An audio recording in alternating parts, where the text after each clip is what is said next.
सोच्चा खलु भगवो अणगाराणं वा अन्तिए इह मेघे सिमणातं भवति एष खलु गंथे एष खलु मोहे एष खलु मारे एष खलु नरए।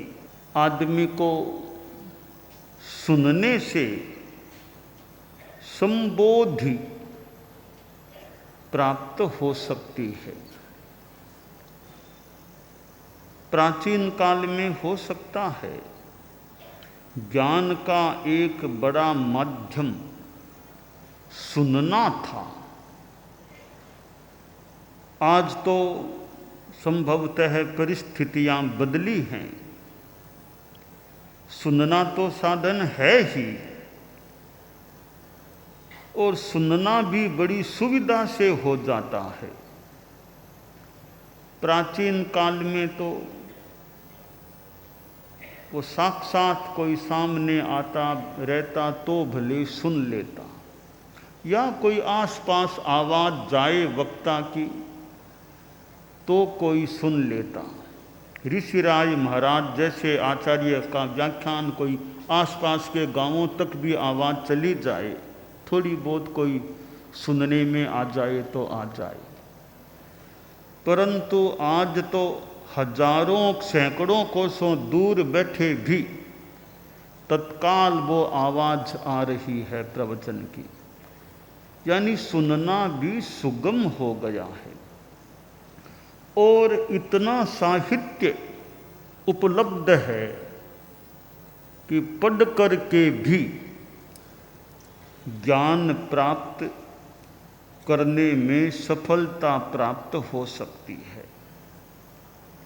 यहाँ आयारो आगम में कहा गया सोच्चा खलु भगवो अणगाराणं वा अन्तिए।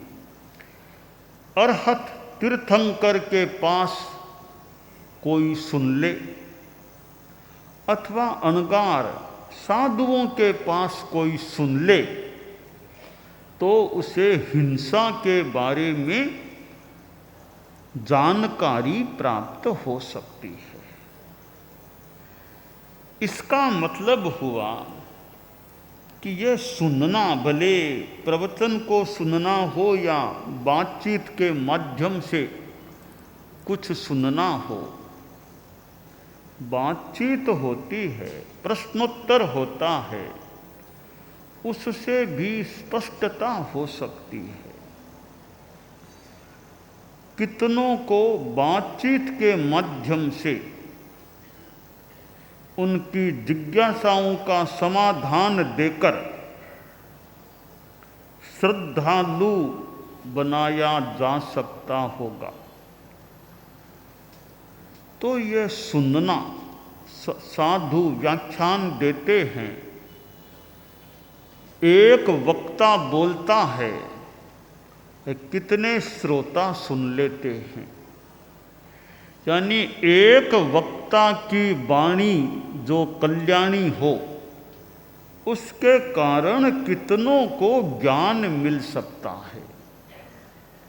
जब आदमी हिंसा के बारे में जानता है कि हिंसा के परिणाम खराब आने वाले हैं, दुष्परिणाम आने वाले हैं, तो फिर आदमी के मन में एक भाव जागता है कि ऐसा कार्य मैं नहीं करूं। परिणाम दंशी न करे पावं। परिणाम को देख ले कि दुष्परिणाम है तो आदमी उस कार्य से विरत भी होने की दिशा में आगे बढ़ सकता है। यहाँ आयारो आगम में हिंसा के दुष्परिणाम बताए गए हैं कि भगवान अरहत के पास या अणगारों के पास सुनकर कई लोगों को यह ज्ञात हो जाता है, एष खलु ग्रंथे, यह हिंसा एक ग्रंथि है, हिंसा चित्त को ग्रथित करने वाली है। हिंसा करने वाला पाप से अपनी आत्मा को बंधन में डाल सकता है, कर्म का बंध हो जाता है, फिर उसका परिणाम भोगना होता है, या कर्म निर्जरा हो जाए तो वह हो जाए। तो यह हिंसा भले पृथ्वी कायिक जीवों की हो, अपकायिक जीवों की और कायों की, त्रसकाय की हिंसा हो। अब हिंसा के साथ आदमी का भाव किस प्रकार का है, वह भी एक बहुत ही महत्वपूर्ण बात है कि हिंसा के साथ भाव कैसे हैं।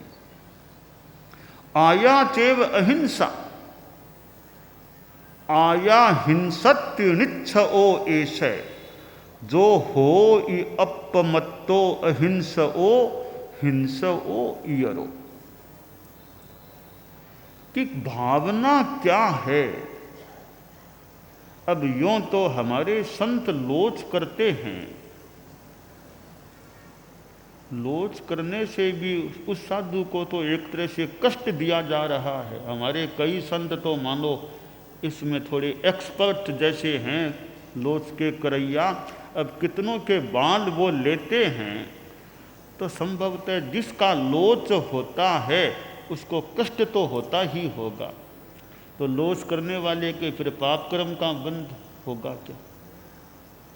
तब लोच करने वाले की भावना क्या है, वो कष्ट देने के लिए कर रहा है या उसकी चर्या में सहयोग, नियम पालन कराने में सहयोगी बन रहा है। एक कंपाउंडर है, डॉक्टर है। अब देखिए, अब डॉक्टर ऑपरेशन करता है या कंपाउंडर इंजेक्शन दे रहा है, तो इंजेक्शन देता है तो थोड़ी सी वेदना, थोड़ी सी पीड़ा तो यूँ इंजेक्शन, कोई कोई तो एक्सपर्ट हो, कोई थोड़ा कम हो, तो कोई थोड़ी सी ज़्यादा भी वेदना मान लो हो जाए। अब वो डॉक्टर या कंपाउंडर इंजेक्शन दे रहा है, उससे भी थोड़ी सी वेदना तो हो रही है, पर डॉक्टर कंपाउंडर की भावना वो कष्ट देने की है या इंजेक्शन देकर बड़ी समस्या को दूर करने की भावना है। तो कष्ट भले हो, उसका मूल लक्ष्य कष्ट का नहीं है, उसका लक्ष्य साता पैदा करने का, असाता को दूर करने का है। तो भावना भावना में बड़ा अंतर आ गया। एक तो आदमी गुस्से में आकर किसी के बाल खींचे, गुस्से में आ गया, झगड़ा हो गया और बाल खींचे, वो अलग। एक हमारे संत या साध्वी जी लोच करते हैं, साध्वी की संत का, वहाँ लोच में भी बाल खींचना है, झगड़े लड़ाई में भी कोई बाल खींचता है, दोनों में बड़ा अंतर है। लोच में बाल खींचने के पीछे अलग भाव, बढ़िया भाव हो सकता है। लड़ाई झगड़े में किसी के बाल खींचने में वो हिंसा या रोष, आक्रोश का भाव हो सकता है। तो ये आयारों में कहा गया, एस खलु गंथे, ये हिंसा, यानी जहाँ परिग्रह, हिंसा, राग, द्वेष, इन संदर्भों में जो होती है वह ग्रंथि है अपने आप में। चित्त को प्राणिनस चित्तम गृह्णाति, भाष्य आचारांग भाष्य में बताया गया है, ऐसा हिंसा प्राणिनस चित्तम गृह्णाति तेनास्ति ग्रंथि ही। तो ये एक हिंसा ग्रंथि है, गांठ है, बांधने वाली है। ऐस खलु मोहे, यह हिंसा मोह है। मोहनीय कर्म के उदय के बिना आदमी हिंसा नहीं करता, यानी जो सलक्ष्य हिंसा राग द्वेष भाव से होती है वो मोहनीय कर्म के योग से होती है। तात्विक संदर्भ में बताऊं, 18 पाप हैं। प्राणातिपात, मृषावाद, अदत्ता दान। हमारे उपासक उपासिकाएं भी हैं और भी हैं। थोड़ी तात्विक बात है कि हम झीणी चर्चा में देखें कि कोई प्राणातिपात हिंसा करता है उसमें अतीत, वर्तमान और भविष्य तीनों का संबंध जुड़ जाता है। कैसे कि अतीत में तो प्राणातिपात पापस्थान, यानी अतीत में कोई कर्म बंधा हुआ है मोहनीय का, मानो मोहनीय, तो उसके उदय से जीव हिंसा में प्रवृत्त हो रहा है। तो पूर्व कर्म मोहनीय का योग है, तब आदमी हिंसा अपराध में अब जा रहा है। अतीत का संबंध हो गया, वो हो गया प्राणातिपात पापस्थान। अब वर्तमान में वो जीव को मार रहा है, वह प्राणातिपात की क्रिया होगी, प्राणातिपात आश्रव हो गया। अब वो आश्रव हो रहा है, फिर आगे के लिए पाप कर्म का बंध हो रहा है, वह भविष्य, फिर उदय में वो आएगा, भविष्य के साथ संबंध हो गया। जिन कर्म ना उदयति हिंसक, वो प्राणातिपात पापस्थान, जिस कर्म के उदय से जीव हिंसा करता है, वह कर्म प्राणातिपात पापस्थान आश्रय, हिंसा कर रहा है, प्राणातिपात क्रिया, प्राणातिपात आश्रव, आगे फिर कर्म आगे के लिए बंध रहा है, वो प्राणातिपात पाप का बंध हो रहा है। ऐस खल्लु मोहे, आयारों में जो कहा गया है कि हिंसा मोह है, मोह के बिना हिंसा होती नहीं है, आगे फिर बंधन में डाल रही है, तो यह हिंसा अपने आप में मोह है। यह हिंसा मूढ़ता की ओर ले जाती है, इसलिए मोह है। ऐस खलु मारे, यह हिंसा मार है, मृत्यु है। मृत्यु कैसे? जिसको मारेगा उसकी मृत्यु तो मानो हो ही रही है, खुद भी अपने मानो मृत्यु को तैयार कर रहा है। आज तुम दूसरे को मार रहे हो, तुम्हें भी तो कोई मार सकेगा। ये दुनिया में अपराध चलते हैं, उसकी हत्या की, वो किया, फिर उनको फांसी की सज़ा मिलती है, तो मृत्यु हुई कि नहीं? हिंसा के कारण अब उसको फांसी की सज़ा में मरना पड़ रहा है, पड़ेगा, तो मृत्यु खुद की भी हो रही है, जिसको मारा उसकी भी मृत्यु हो गई। तो ऐस खलु मारे, यह हिंसा मार है, मृत्यु है। चौथी बात बताई, ऐस खलु नर ए, यह हिंसा नरक है। हिंसा यानी नरक गति बंध के जो चार कारण हैं, महाआरंभ, महापरिग्रह, पंचेंद्रिय वध, मांसाहार, तो ये वध, पंचेंद्रिय वध भी एक नरक गति आयुष्य बंध का कारण है। तो यह हिंसा बहुत वेदना को पैदा करने वाली है। नरक में कितनी वेदना, सुया में नरए ठाना, नरक की कितनी वेदना, 7 नरक होती है। इन नरकों में जीव जाता है, कितनी वेदना वहाँ भोगनी पड़ती होगी। तो यह हिंसा नरक में ले जाने वाली है, तो मानो हिंसा खुद नरक है, नरक का द्वार है, नरक में ले जाने वाली है। तो इस प्रकार की जानकारियाँ साधु के वचन से, भगवान अरहत के वाणी से मिलती हैं, तो आदमी सोचता है, अरे हिंसा के ये परिणाम हैं, तो मैं हिंसा से बचने का प्रयास करूं। इस छोटे से जीवन काल में क्यों मैं जानबूझकर बेमतलब या राग द्वेष में आकर क्यों प्राणियों का वध करूं, वो भी बड़े प्राणियों का क्यों वध करूं। मुझे हिंसा में नहीं जाना चाहिए। तो साधु की वाणी से, तीर्थंकरों की वाणी से कितनों का उद्धार हो सकता है, कितनों को संबोध मिलता है। इसलिए साधु साध्वियों का प्रवचन, अणगारों का प्रवचन भी बड़ा महत्वपूर्ण हो सकता है। अब प्रवचन भी अगर बढ़िया हो, अब श्रावण भाद्रव ये संवत्सरी तक का समय है, बहुत महत्वपूर्ण समय है, प्रवचन का भी महत्वपूर्ण समय है कि एक जगह रहना, एक धार्मिक माहौल, सावन और संवत्सरी तक का समय जहाँ तपस्या, त्याग, पौषध आदि आदि होते हैं, तो ऐसे समय में अगर एक आगम का बढ़िया प्रवचन होता है, कुछ तात्विक बातें भी हो जिनसे ज्ञान मिल सके, श्रोताओं को अच्छा ज्ञान मिल सके। भाषण में भी अंतर, हमारे साधु साध्वियाँ भी, समणियाँ भी भाषण में भी थोड़ा अंतर पड़ जाता है। अब ये चतुर्मास का सावन के प्रदूषणा का और का भाषण थोड़ा अलग अब एक बिहारों में और में जगह जगह प्रोग्राम, वहाँ का भाषण थोड़ा अलग हो सकता है।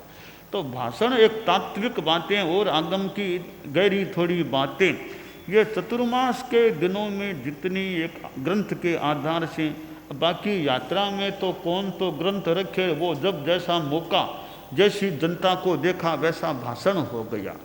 तो ये भाषण भी अलग अलग तरह के, अलग अलग प्रकार के हो सकते हैं कि किस प्रकार का भाषण किस समय हो। तो एक सामान्य आम जनता, ग्रामीणों में प्रोग्राम है, वहाँ उस ढंग से कोई भाषण, एक बड़े श्रावकों के बीच में चतुर्मास में सावन में संवत्सरी तक के वो एक अलग ढंग के थोड़े आगम आदि से बहुत कुछ विशेष हो सकते हैं। पर साधुओं की वाणी, निर्ग्रंथों की वाणी सुनने को मिलती है तो कईयों को संबोध प्राप्त हो सकता है। आयारों में कहा गया, सोचा खलु भगवो अनगाराणम व अंतिये इह मेघे सिमणातम भवति, कि भगवान अरहत और अनगारों के पास सुनकर कईयों को ज्ञात हो जाता है कि यह ग्रंथि है हिंसा, यह हिंसा मोह है, यह मृत्यु है और यह नरक है। तो नरक में भी हिंसा के कारण से जाना पड़ सकता है। अब राजा श्रेणिक था, यों तो भावी तीर्थंकर हैं, कुछ हजार वर्षों बाद ही हमारे इसी भरतक क्षेत्र में, जम्बूद्वीप में, जो तीर्थंकर भगवान के रूप में होने वाला है, भगवान महावीर की तरह तीर्थंकर होने वाला है, पर वर्तमान में तो नरक में है। प्रथम नरक में, नरक का जीवन जी रहा है। तो कहाँ इतना महान व्यक्तित्व और कहाँ आज नरक में है। तीर्थंकर नरक से निकल करके भी हो सकते हैं। तीर्थंकर हैं वो, कुछ तीर्थंकर नरक से निकल कर तीर्थंकर बनते हैं। वो अलग अलग नियम है, कोई 3 नरक तक, कोई अलग अलग, कोई केवली साधु अलग नरकों से आगति उनकी नरक से भी होती है, हो सकती है। तो राजा श्रेणिक, भाविन्याम तो पद्मनाभ है, नाममाला में एक भाविनी 24 में पद्मनाभ, ये श्रेणिक पहला तीर्थंकर बनने वाला भगवान महावीर की तरह होने वाला है। अब यह नरक में गया, एक धार्मिक आदमी हो, तीर्थंकरों के समय का एक अनुयायी आदमी नरक में जाना पड़े। अब श्रेणिक राजा ने भी हिंसा की थी। शिकार करते समय बाण फेंका और हरिणी और गर्भस्थ शिशु दोनों को बींद कर बाण को भूमि में रोप दिया। अब वो शिकार का फिर मनोभाव भी कुछ वैसा हो, कर्म का बंध और योग आयुष्य कर्म उसी समय बंध जाए तो नरक में जाना भी हो सकता है। तो राजा श्रेणिक ने भी हिंसा का काम भी किया था। अब यह कहा जाता है राजेश्वरी नरकेश्वरी, इसमें 2 बातें लगती हैं। हर राजा कोई नरक में जाएगा ऐसा जरूरी नहीं लगता, हर राजा नरक में जाएगा। हाँ, वासुदेव नरक में, वासुदेव को हम राजा मान लें, सत्ताधीश है, वे नरक में ही पैदा होते हैं, ऐसा सिद्धांत है। और चक्रवर्ती तो कई तीर्थंकर बन जाते हैं, पहले चक्रवर्ती फिर तीर्थ, उसी जीवन में भगवान शांतिनाथ, कुंथुनाथ, अलनाथ ये चक्रवर्ती भी बने और उसी जीवन में तीर्थंकर भी बन गए। इधर भौतिकता के मानव शिखर पर पहुंच गए पद की दृष्टि से, उधर अध्यात्म के क्षेत्र में भी शिखर तक पहुंच गए तीर्थंकर के रूप में। चक्रवर्ती और तीर्थंकर अपने अपने क्षेत्र में मानव सर्वोच्च हैं ऐसा प्रतीत होता है। यह बाह्य भौतिक जगत है, सत्ता का राजा महाराजा वासुदेव, इनमें तो चक्रवर्ती मानो सर्वोच्च सत्ताधीश व्यक्ति होता है। और अध्यात्म के जगत में जैनिज्म के अनुसार तीर्थंकर सर्वोच्च पद पर आसीन व्यक्ति मनुष्य होता है। तो यह हिंसा नरक है, हिंसा नरक में ले जाने वाली है, हिंसा नरक का द्वार है, हिंसा नरक का कारण है।